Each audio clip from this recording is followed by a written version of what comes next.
धान की खेती केवल एक काम नहीं, बल्कि एक साधना है।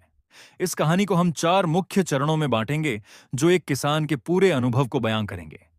इसे आप आराम से 10 से 11 मिनट तक सुना सकते हैं। धान की खेती, मिट्टी से थाली तक का महाकाव्य चरण 1, तैयारी और बीज का चयन। कहानी शुरू होती है एक किसान माधव से। मई का महीना है, तपती धूप है। गांव के लोग पेड़ की छांव में बैठे हैं, लेकिन माधव अपने खेत की मेड़ों को ठीक कर रहा है। खेती का पहला मंत्र, खेत की तैयारी ही आधी सफलता है। माधव अपने खेत की मिट्टी की जांच करवाता है। उसे पता चलता है कि मिट्टी में पोटाश की कमी है। वह गोबर की खाद डालता है। वह हाइब्रिड बीजों के जाल में फंसने के बजाय अपने क्षेत्र की जलवायु के अनुकूल बीजों का चयन करता है। सीख, बीज का चुनाव आपकी मिट्टी और पानी की उपलब्धता के हिसाब से होना चाहिए।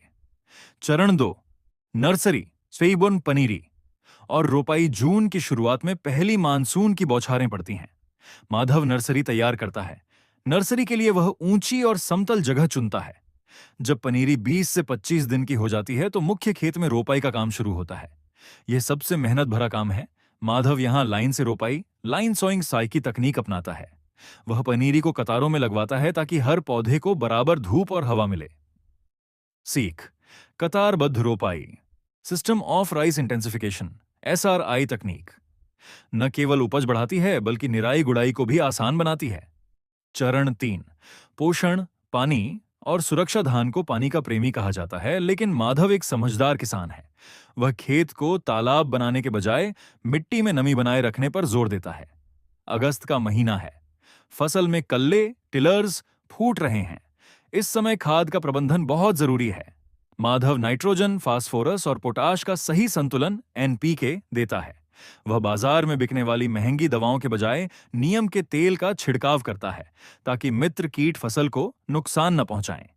जब फसल में गाभ बालियां बनने लगती हैं, तो वह खेत से पानी हल्का कम कर देता है, ताकि बालियां मजबूत हों। सीख, फसल की निगरानी, मॉनिटरिंग सबसे जरूरी है।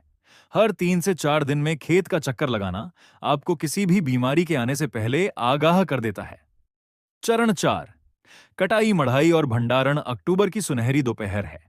धान की बालियां पीली पड़ चुकी हैं। माधव जानता है कि कटाई का सही समय वही है जब दाने में 20 से 22% नमी हो। वह समय पर कटाई करवाता है। मढ़ाई, थ्रेसिंग के बाद वह धान को तुरंत नहीं बेचता। वह उसे अच्छी तरह सुखाता है। उसे पता है कि नमी वाला अनाज बेचने पर मंडी में भाव कम मिलता है। वह धान को साफ करके, छांटकर ग्रेडिंग तैयार करता है, ताकि उसे प्रीमियम दाम मिले।